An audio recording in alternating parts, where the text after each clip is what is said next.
frame here? Yep. It's good? Yeah, good. Okay, so today on the backhand we went from opening up and being wristy and leaving the left arm down to staying sideways, being a big bird. On the forehand, we went from staying open and kind of arming it, top spin, to turning the shoulders, but bringing the shoulder back around for the hit, and following through so the butt cap faces forward. The serve, we worked on the feet so that we're diagonal to wherever we're serving. To toss lower, and after the hit, also to be loose in the wrist, 3 fingers to feel loose. You warm up with 3 to get loose.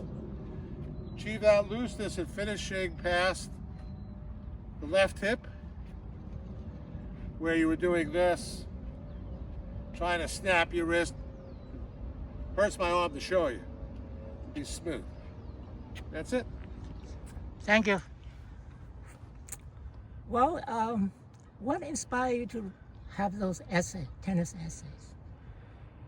Well, it's a combination. There's some tennis. There's some just about growing up as a child. Some philosophical ones.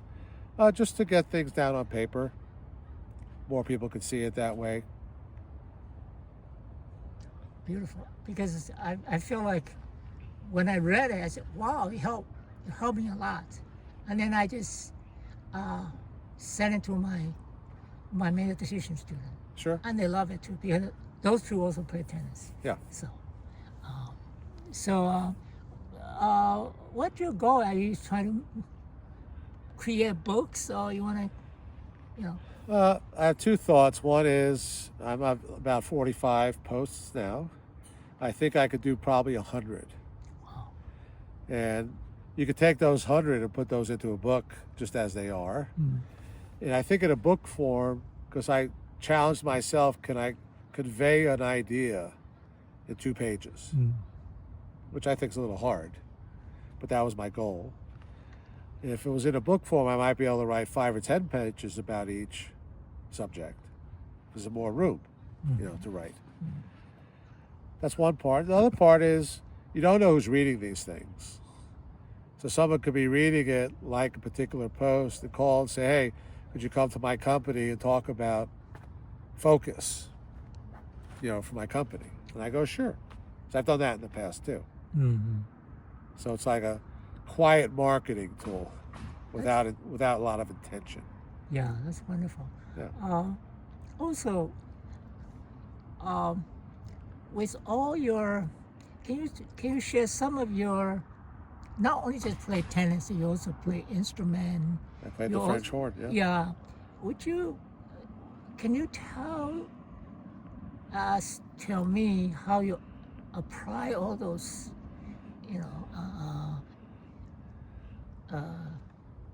knowledge Sure. of, for music and tennis? How did you kind of Well, I put it grew up. together? I grew up in a musical family. I played the French horn, and when I decided to play tennis, it was by chance.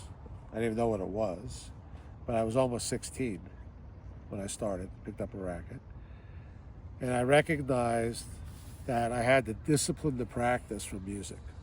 So music, you can practice a piece for hours and hours and weeks and months and months. Then you have a performance that might last 8 minutes, but you practice for hundreds of hours. So I recognized I had to do that to become good at tennis. That I'd be willing to practice a lot more hours than I would play in a match. Could be like 10 to 1, in terms of time. And if I didn't have music, I wouldn't have had that discipline. I definitely had that discipline to practice. And to practice one thing at a time, too. So I just did forehands on a wall. If it came to my backhand, I literally would just catch it. I wouldn't hit it. And then when you're confident on one side, then you do the other side. You might spend a month or 2 on one stroke. I want to ask, because I began to learn tennis at the age of 60, so I realize that I'm being an athlete, playing judo and playing soccer, I thought, well, the only way I can learn at the age of 60, I need to find a coach, right? So to learn it. And I think that in the beginning of the stage, I was finding different coach and I learned a lot of technique. But it's now a time that I realized that sometimes I emphasize too much technique and I forgot the totality of being relaxed and center, pay attention to your Correct. center. Because you always pay little detail and forgot the totality of being not balanced. Correct. Can you give me any kind of advice how to shift that kind of mentality into find a balance? Maybe you talk about that. You spend, I say you spend a little time learning to play. Then you spend a lot of time playing to learn. So every time you hit a ball, you learn something. Even when you make mistakes, you learn. So you learn from everything. And then the improvement comes from confidence. The confidence comes from having good focus and being relaxed. Cool.